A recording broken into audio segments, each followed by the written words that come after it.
കണ്ണും കണ്ണും കാത്തിരുന്നു മണ്ണിലൊരു പൈതലിന, കാതോടു കാതോരം കേട്ടിരുന്നു ദൈവപുത്രൻ പിറക്കുമെന്ന്.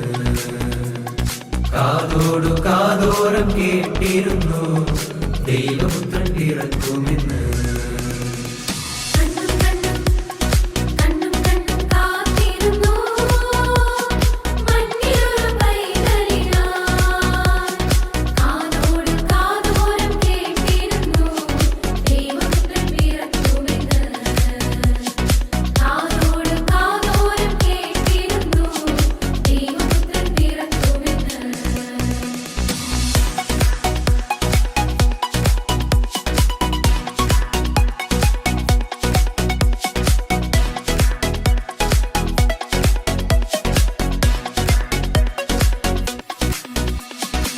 ആകാശവീതിയിൽ മാലാഖമാരവ സ്നേഹത്തിൻ നിറകുടമാ, താരാട്ടുപാടി ഉറക്കിടുവാനായി മനതാരിൽ നനച്ചിരുന്നു.